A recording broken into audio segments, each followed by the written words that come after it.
Christian life is all about changing from glory to glory. This is one of the most basic missions of life, to be more and more like God, to be more and more Christ-like. And this is what spirituality is all about, to grow. And growth is about improvement.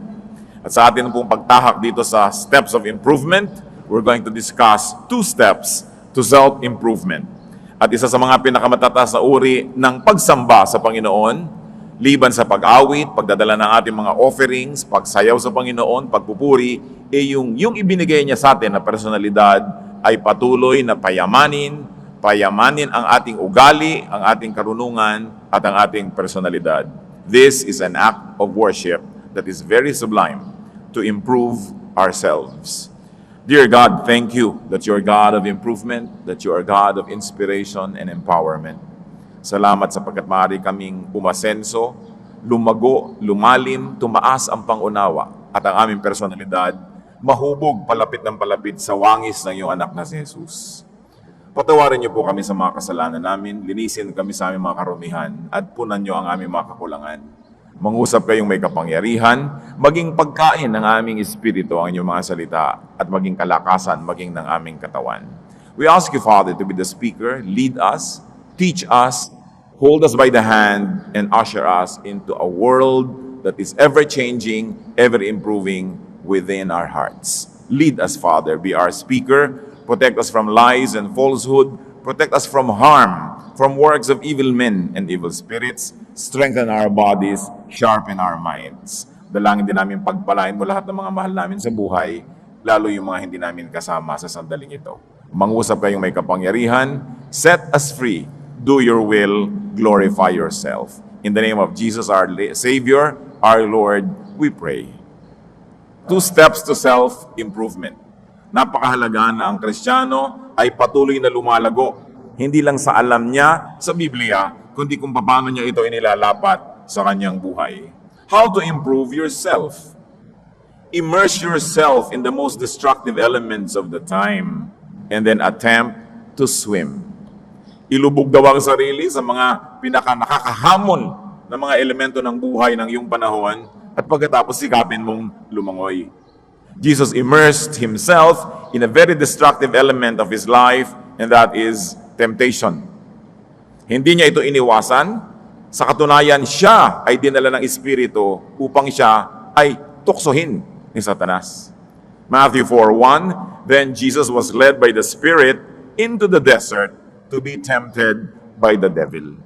Talagang inilubog niya ang kanyang sarili dito sa destructive element na ito, and then he attempted to swim. Now, how do we learn from this experience? How do we improve ourselves? We immerse ourselves. So you immerse yourself, or you allow yourself to be immersed in destructive elements like criticism.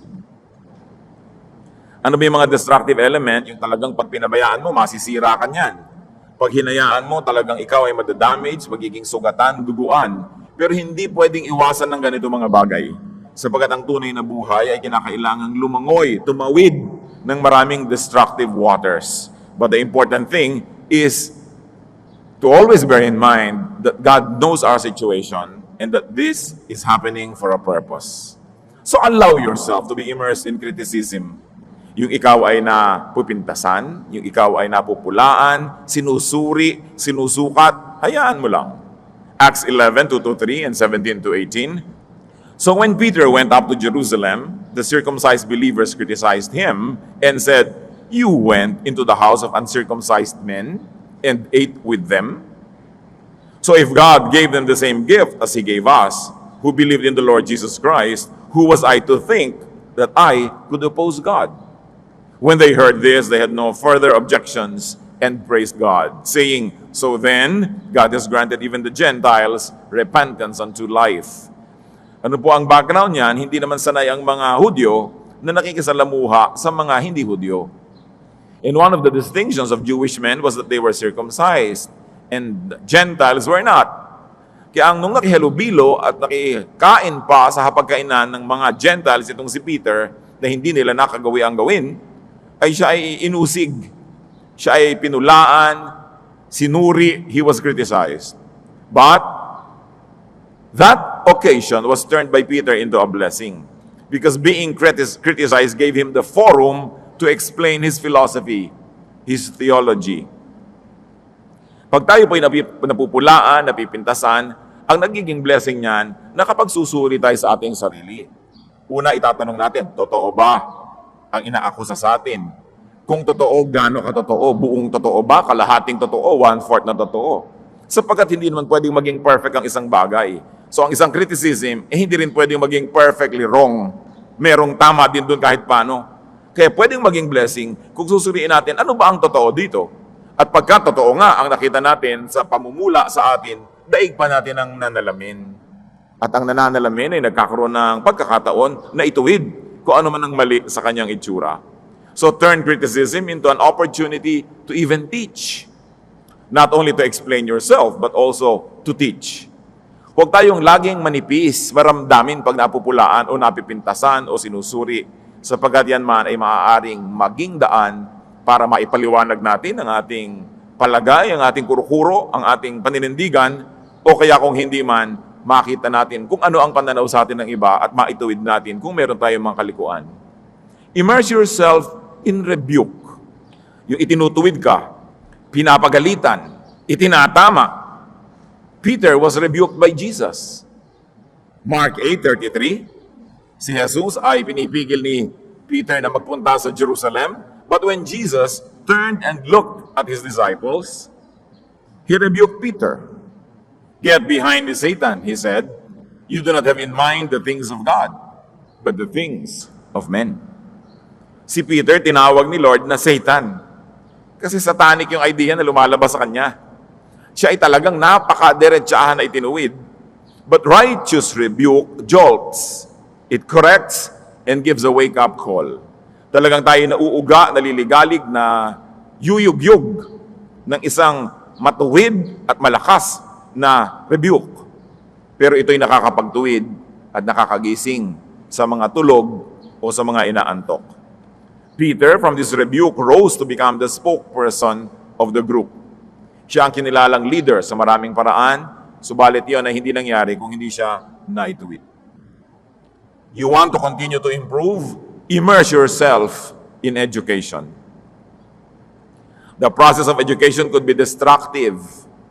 Pwede ka namang mabaliw kung sobra kang naging seryoso at hindi ka na nagpahinga. Pwede kang mangayay at pwede kang magkasakit. Pwede kang maligaw ng landas kung naging one-way na lang yung takbo ng utak mo na pinag-aaralan mo at hindi ka na nagkaroon ng balanse. So dangerous din ang pag-aaral. In fact, little knowledge is said to be dangerous.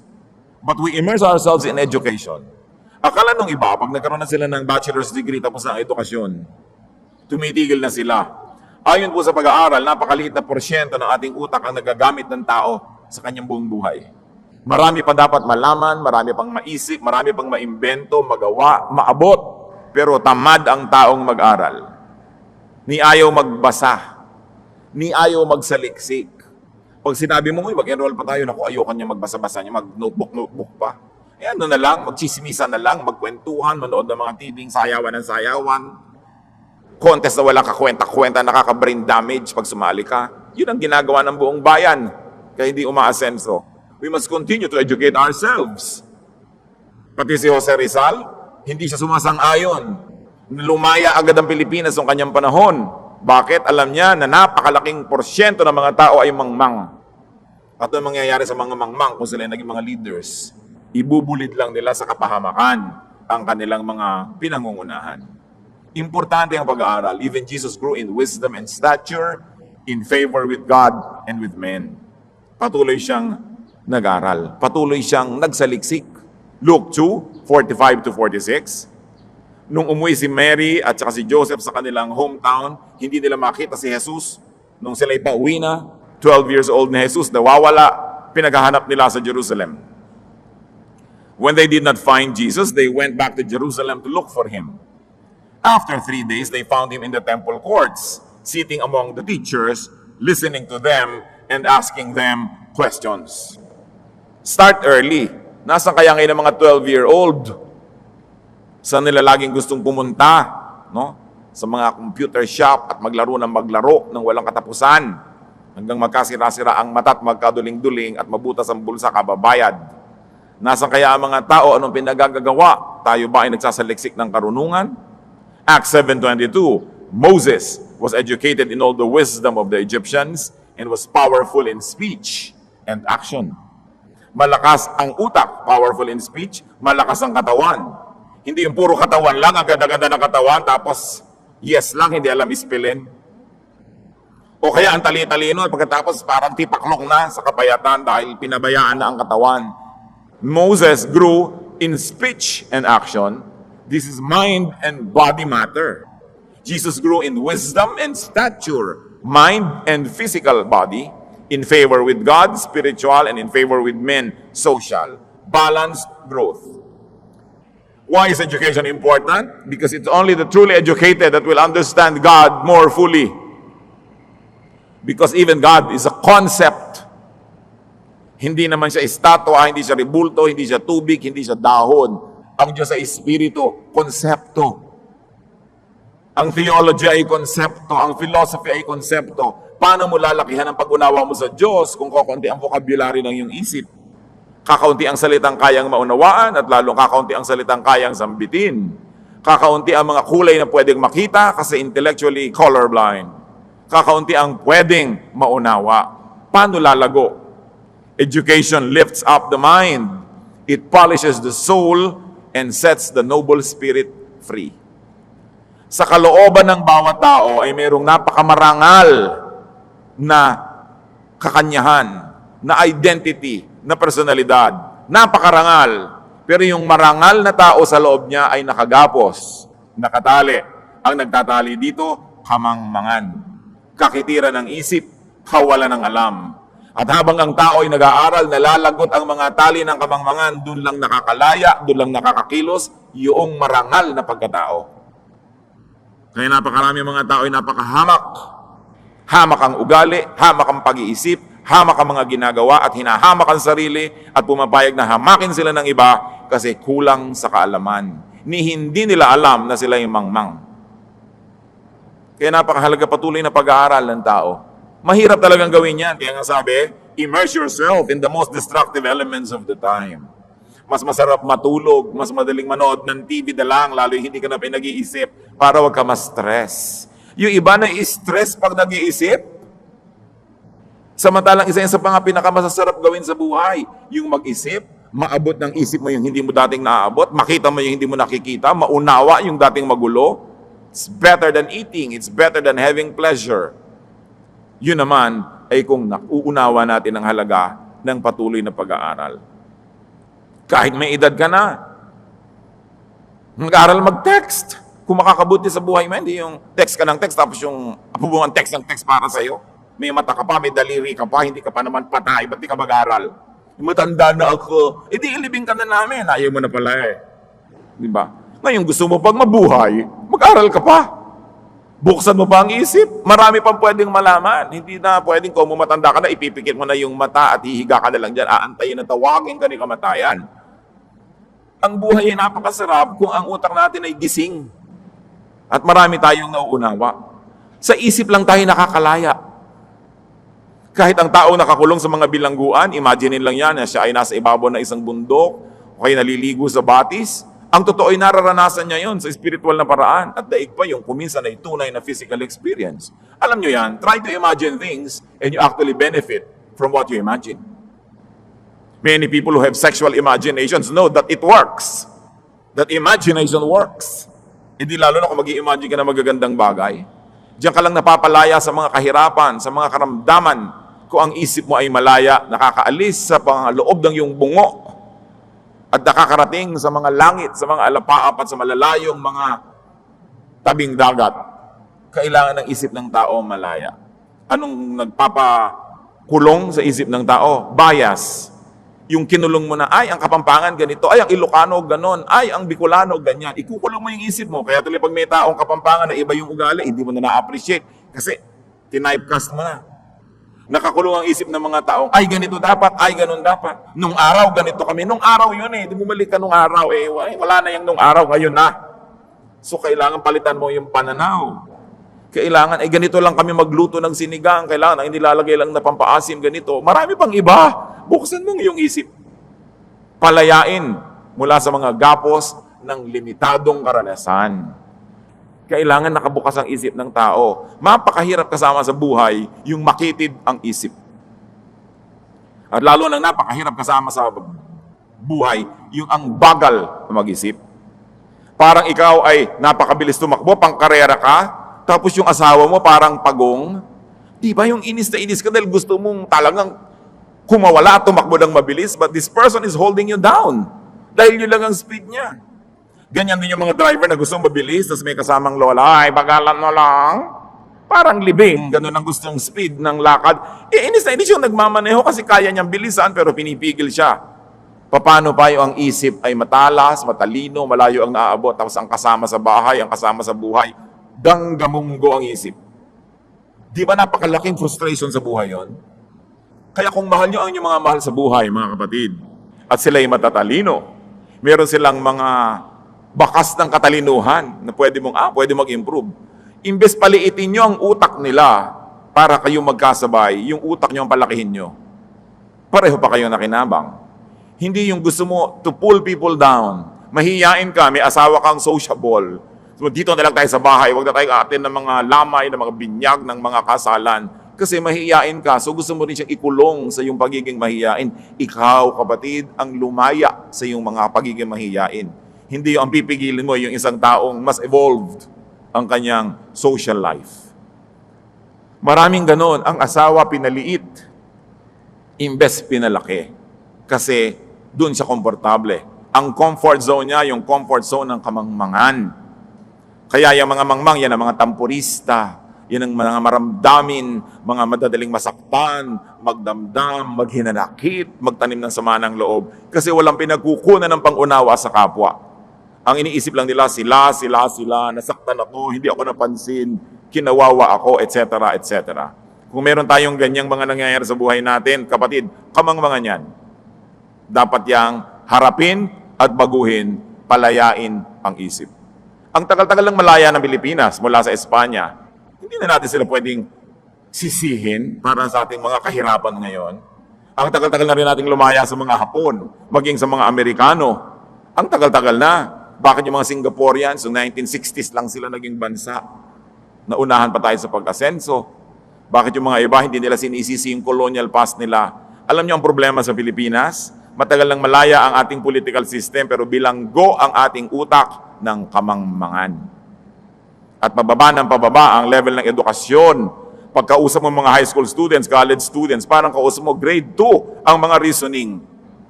Bumaba ang ating English. Hindi rin naman umasenso ang ating Filipino. Bumaba rin. Wala nang makapag-Pilipino ng diretso. Wala rin naman nag-i-English ng diretso. Liban nila ako, nagtatrabaho ako sa call center. No? Talagang dyan lang nakakapag-diretso. So, paano na ang bayan na ito? Education is very important. Immerse yourself in correction. Yung tayo na itutuwid. Proverbs 15:32, he who ignores discipline despises himself. But whoever heeds correction gains understanding. Sino ang umaasenso? Yung lumalangoy, lumulubog, nagbababad sa pagtutuwid. Pagtutuwid ng kapwa, pagtutuwid ng kapaligiran, pagtutuwid ng Diyos. Correction straightens up a person. Correction aligns a person to the divine will. And correction positions people in the path of blessings. Dahil ang Diyos ay tuwid at matuwid, sino ang pagpapalain niya, din matuwid. Kaya pag tayo naitutuwid, dapat tayo magpasalamat, bagamat ang proseso ng pagtutuwid ay masakit. Siyempre, ligo ka, itutuwid ka, masakit yan. May pilay ka, idediretso ka, ikakast, hihilutin, masakit yan. Pero kailangan para matuwid ang ating makalikuan. We want to continue growing, immerse yourself in refinement. Kailangan ng tao maging pino, hindi magaspang. Refinement takes polishing. Polishing takes friction. So when you like to be refined, subject yourself to friction. Kinikinis ka, nililiha, inaayos, masakit. Pero ikaw din, ang makikinabang sa dulo. Nung binihag ng Babylon ang Israel, bumihag sila ng mga anak ng mga mayayaman at mga maharlika. Ipinadala sa palasyo ni Nebuchadnezzar upang iayos ang pag-iisip at isunod sa kaisipan ng imperyo ng Babylon. At yan ang naranasan nila Daniel. Daniel 1, 3 to 5. Then the king ordered Aspenaz, chief of his court officials, to bring in some of the Israelites from the royal family and the nobility. Young men without any physical defect, handsome, showing aptitude for every kind of learning, well-informed, quick to understand, and qualified to serve in the king's palace. Tingnan niyo yung mga katangian na pinili. Kailangan malalakas ang katawan, may mga itsura, mayroong kakayanan na umunawa ng maraming bagay, at bukod sa kakayanan ng umunawa, marami ng alam, well-informed, mabilis matuto, at handang-handa na maglingkod sa palasyo. He was to teach them the language and literature of the Babylonians. The king assigned them a daily amount of food and wine from the king's table. They were to be trained for 3 years, and after that, they were to enter the king's service. Kung yung maglilingkod sa king's service, kailangan maayos ang pangangatawan, may itsura, matatalino, mabilis matuto, marami ng alam, qualified, no? At bibigyan ba ng pagsasanay? Ano pa yung magtatrabaho sa King of Kings service? Most of the time, the ministers in the church are wanting in quality because we don't apply this kind of tests. Kung sino na lang ang laging nandyan, laging present, yun na siyempre yung magiging worker, natural, lalo kung volunteer work. Pero nalilimutan natin na meron pa rin dapat ang mga pamantayan na inaabot. Everybody is qualified to want to serve, but everybody needs training. And everybody needs basic understanding and basic intelligence to be able to deliver good service. Quality is expensive. Kaya kung minsan nakikita natin, mas mahuhusay pa yung mga nasa corporate world kaysa na nasa church. Sa pamamalakad, kasi tayo nagkakaroon ng pwede na yan attitude. Christian naman tayo, pwede na yan. Mauunawaan na yan ng mga kapatiran, mga choir na hindi nag-practice, pwede na yan. Ang titingnan na lang ni Lord, heart. Anong heart? Kanta ang hinahanap sa'yo. Di siyempre, titingnan niya musika. Di ba?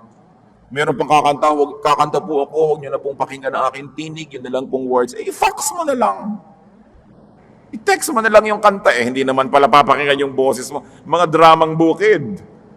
Kailangan quality ang ginagawa ng tao, lalo kung paglilingkod sa Diyos. Hindi pwede na yan, pwede na yan. And this is the malice. This is the illness of the church. Walang high quality. Pwede na yan, pwede na yan. Si King Nebuchadnezzar, may quality control. King of Kings, lalo. Dapat natin iniisip yun. Bible study leader ka, hindi ka handa. Preacher ka, hindi ka handa. Instrumentalist ka, hindi ka handa. Magsaserve ka sa King of Kings. Yung mga iba magwo-worship, alam na natin sa pagwo-worship, kasama yung paghahandog, hindi handa. Ito yung dumadaan yung basket, parang surprise. Ay, meron palang collection. Lagi na lang nagugulat, hindi handa. Dapat handa ka kasi gusto mong haharap ka sa King of Kings. Kumpleto ang yung paghahanda. You know why? Kasi handa rin ng Diyos na humarap sa iyo Handa siyang makinig sa mga dalangin mo. Handang makinig sa iyong mga reklamo, tanggapin na yung mga iyak, ibibigay yung mga hinihiling kasi ikaw hindi handa. Kailangan may quality.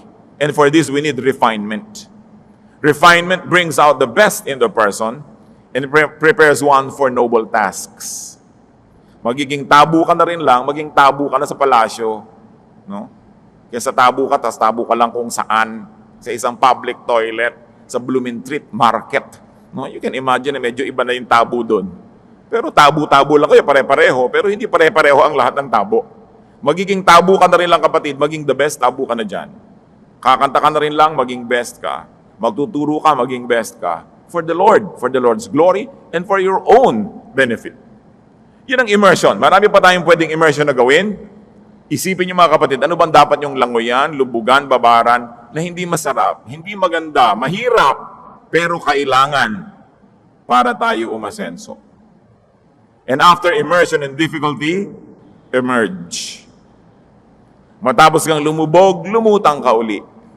Matapos kang lumangoy ng hirap na hirap ka, umahon ka. Parang metaphor ng baptism. Immerse yourself, then emerge. Parang death and then resurrection. Hindi ganun ang mahalaga. Matapos ang Panginoong Jesus ay lumubog sa hirap ng mga pagsubok, Matthew 4:11, umahon siya. The devil left him, and angels came and attended to him. Hindi ka naman lagi nakalubog eh. Parang nilaga, malambot na, iahon na. Kaya naman yung iba, 3 araw mo inilalaga, ang tigas.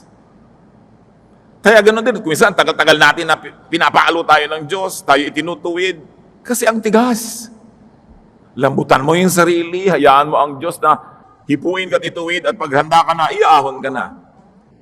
Kung meron naman sa ating mga kapatid ngayon na nakalubog yan sa mga destructive elements ngayon, makinig na kayo sa lesson. Ituwid na ang liko. Linisin na ang marumi. At pag nangyari na yon, alam naman ng Diyos, iaahon ka na niya. Tapos na. After immersion, emerge. Emerge wounded, but healing. Or getting healed. Lahat naman ng tao nasasaktan eh. Pwede ka bang mabuhay sa mundo na hindi nasasaktan? Lahat ng tao nasusugatan. Lahat tayo may sumakit sa ating kalooban. May tumapak sa atin. May dumurog sa ating puso. May nanglait sa atin. May nag 1, 2, 3. May nandaya. May nagtaksil. May hindi nagmahal. May tumalikod. May nag-abandon. Lahat ng tao ganun. Everybody's wounded. But not everybody heals. So you have to emerge wounded but healing or getting healed. Kailangan kapatid magpasya na gusto niyong gumaling. Paano magpapasya na gustong gumaling? Kung kamangmangan ng sakit, magpasya ka na from here on, magpapakatalino ka na. Kung sobra kang maramdamin, magpasya ka na from here on, marami ka nang papalampasin. Pipiliin mo na lang kung ano yung nakakasakit sa'yo. Kung nasaktan ka noon, kailangan mong magpasya kapatid na magpatawad na, magkaroon ng bagong buhay. Kung hindi, gumagaling na yung sugat mo, bubuksan mo na naman. Gumagaling na yung sugat mo, bubuksan mo na naman. At medyo tumitibay-tibay na siya, natutuyo na, bubulat-latin mo na naman. Kakalkalin mo, kakamutin mo ng matatalim na kuko para magdugo siya muli. Hindi ba ganyan na ginagawa ng maraming tao? Nasaktan sila ng kanilang auntie nung araw, lagi nilang pag-uusapan, nabubuhay na naman yung mga sakit na yon.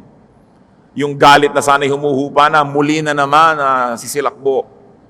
Yung nagpapatawad na sana dahil sa panahon, aalalahanin na naman ang lahat. Marami sa atin, nagpapasya na huwag gumaling. Kaya ililibing na lang at lahat, punong-puno pa ng sama ng loob, ng galit sa mundo, ng hinanakit. At pag pinuno natin ang ating puso ng ganyan, hindi magiging bakante ang puso para tumanggap ng pagpapala kasi puno ng mga basura. We have to learn to emerge, although wounded, but ready to heal.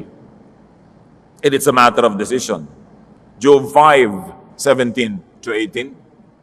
Blessed is the man whom God corrects, so do not despise the discipline of the Almighty.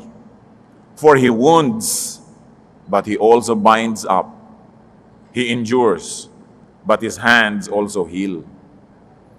Aba, mapalad daw ang taong itinutuwid ng Diyos kahit nasasaktan, kahit nagdurugo, kahit nakakaranas ng amputation or surgery. Sabi, totoo, sinusugatan tayo ng Diyos. Pero nililinis din niya, nilalanggas, tinatalian, tinatakpan ang mga sugat na ito. Totoo, babaliin ka niya. Pero pag durug-durug ka na, bubuuin ka rin niyang muli para maiba naman ang korte mo.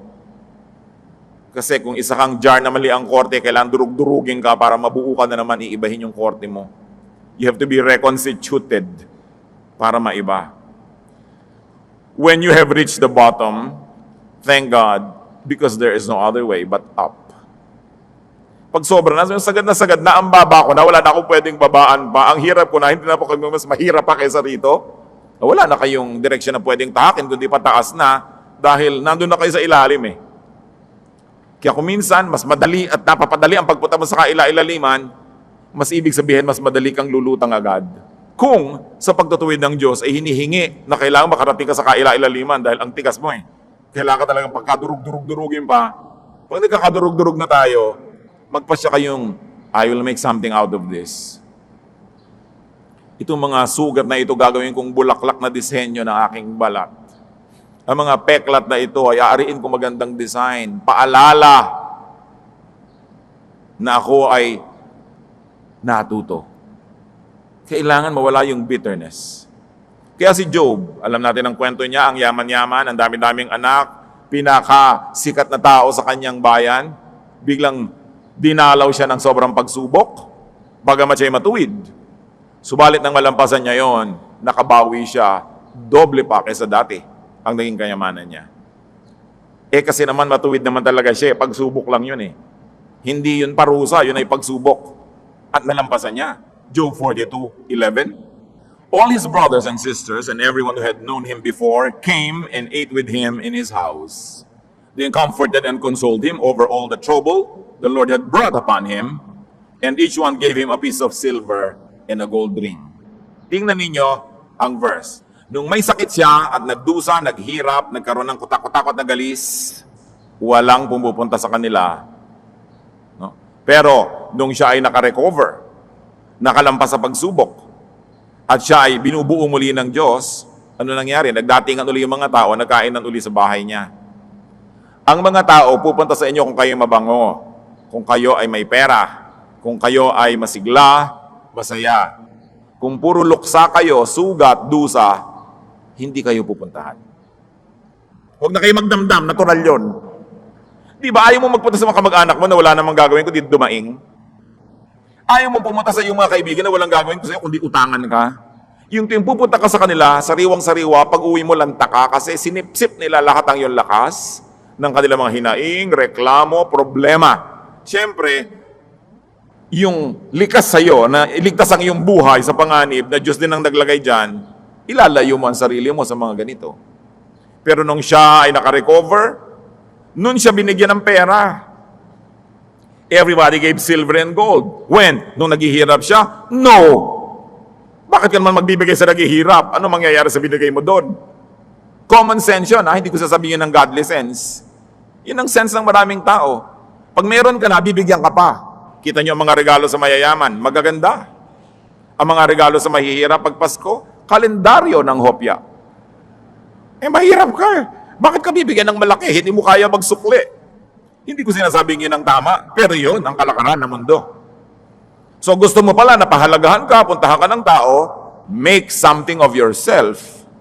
Huwag kang magmukmuk dyan, maawa sa sarili mo, magreklamo sa langit at lupa, umiyak ng umiyak. Magtrabaho ka, bumangon ka, paasensuhin mo ang iyong buhay, babango ka, pupuntahan ka ng mga tao. Kaya sa mayayaman, yung mayaman na, yung pa ang marami nagpapadala ng bulaklak pag namatay. Yung halos hindi ka na makalakad sa dami ng bulaklak doon sa koridor. Yung mahirap, may isang lantang bulaklak na bigay ng punerarya kasama sa cost ng ataol. Diba? Ganun talaga, huwag kayo nagdaramdam. Gusto nyo hindi ganun ang buhay nyo, paasensuhin nyo ang buhay nyo. Para hindi ganun. Talagang ganun ang kalakaran. Blessing begets more blessings. Misery begets misery. Money begets money. Poverty begets poverty. Saan nagbabago ang buhay ng tao?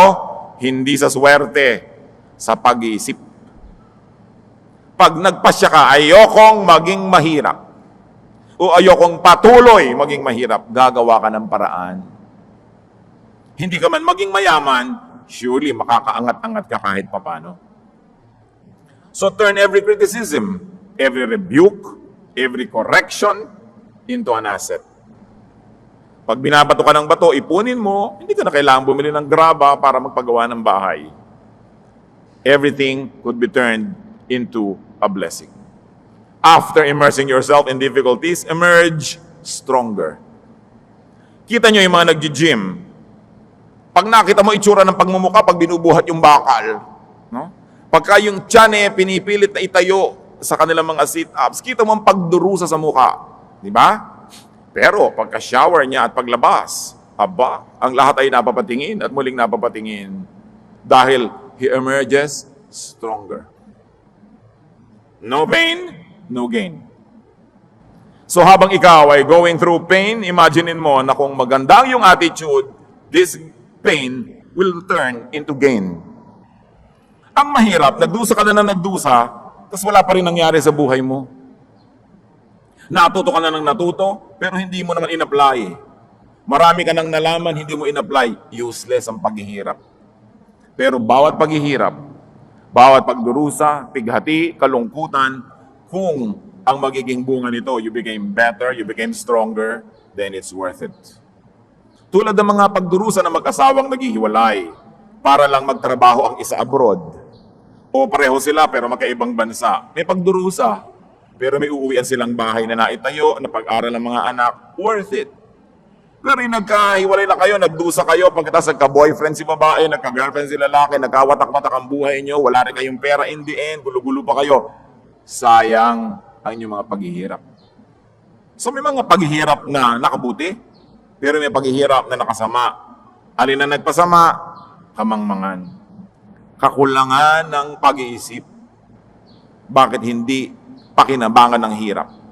Kundi hirap ng ending, hirap pa rin. Yun ang malungkot. Job 17, 7-9. My eyes have grown dim with grief. My whole frame is but a shadow. Upright men are appalled at this. The innocent are aroused against the ungodly. Nevertheless, the righteous will hold to their ways, and those with clean hands will grow stronger. Basta malinis ang ating budhi, malinis ang ating pamamaraan, lahat ng hirap na ginagawa natin, may magandang kakawian. We become stronger by experience, therefore we become wiser, or we become stronger by conquest. That means we become richer. 2 Samuel 3:1. The war between the house of Saul and the house of David lasted a long time. David grew stronger and stronger, while the house of Saul grew weaker and weaker. Every conflict will leave you weak or strong. Every conflict will leave you richer or poorer. Do not go to war if you would only lose. Do not wage war if there is no hope of victory. Kaya ang manifesto ni Jose Rizal, nung siya ay dinakip, pinwersa siyang magmanifesto para kanyang talikuran daw at itakwil ang himagsikan. At sabi ng mga iba na kontra Rizal, hindi daw makabayan si Rizal dahil sinabi niya sa kanyang manifesto, nakatutok ba naman ang baril sa iyo habang ginagawa mo yung manifesto? Sabi sa manifesto, huwag kayong lumaban sa mga Kastila. Hindi daw makabayan si Rizal. But if you're going to read between the lines, hindi laban si Rizal sa himagsikan. Laban siya sa himagsikang siguradong talo lang naman. Sabi niya, magdurusa lang lalo, dadanak ang dugo, wala rin mangyayari. Hindi niya sinasabing walang mangyayari sa inyong pagsusumikap. Ang sinasabi niya, di tayo handa. Bakit ka lalaban kung talo ka lang? Pero ganyan ang marami sa ating mga kababayan, no? Nasaktan ng kalooban, kukuha ng gulok, sugod mga kapatid, hindi pa nakakalapit, nabaril na. Nabaril ka, kaya may pinagbarilan. No? Kasi nabaril yung Pilipino. Damdamin ang pinapairal. Nasaktan ng damdamin, susugod, kahit na hindi naman nakalapit, nabaril na rin. Kailangan nag-iisip ang tao. Lalaban ka, hindi ka naman mananalo. Maghintay ka na ibang panahon. Magpalakas ka. Hindi yung si bugso ng damdamin. Kaya ang damdamin, sino lang makakapigil sa bugso ng damdamin? Malakas na isip. Yung napagtitimpian mo, ang dapat mong timpiin. Napipigil mo ang isinisigaw ng iyong damdamin. Dahil alam mo na pag sinunod mo yun ngayon, mapapahama ka lang. One of the greatest signs of intelligence is that when you can suspend your pleasure. Pwede mong ipagpabukas ang sarap at saya, nakokontrol mo yung kagustuhan mo magpasarap at magsaya dahil alam mong higit na mainam kung ipagpabukas yun kesa gawin na agad ngayon. Tapos bukas, wala ka na. Kaya yung mga taong pwede magtimpi, maghintay, yun ang mga mature. Ganon din yung mga magnobyo, nagtitimpi, naghihintay, na hindi sila magtalik sapagkat hindi pa panahon. Wala pa sa plano nila, wala pa sa script, masisira ang lahat ng plano kung hindi sila magtitimpi. Pero sino ang nakakapagtimpi? Ang nag-iisip. Kaya napakahalaga to immerse yourself in mental discipline. in education, in higher pursuits. And then, of course, emerge wiser. Di baling nasaktan ka, di baling nahirapan ka, kung tumalino ka naman, sulit yun. Kasi marami ka na ngayong sakit at maraming hirap na maiiwasan sa panahon na darating sapagkat natuto na. Ang sayang, nadapa ka na isa, dalawa, tatlo, apat na beses, dapa ka pa rin ang dapa, dun sa parehong lugar na yon, lagi ka na lang doon natatapilok, hindi mo na ba kayang tandaan na nadadapa ka pag dumadaan ka dyan?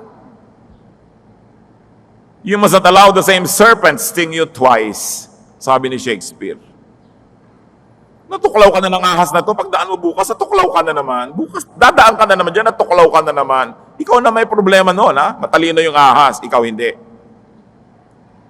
Yung paulit-ulit na lang na pagkakamali, hindi na tayo natututo. We must be wiser. Proverbs 24:32, I applied my heart to what I observed and learned a lesson from what I saw.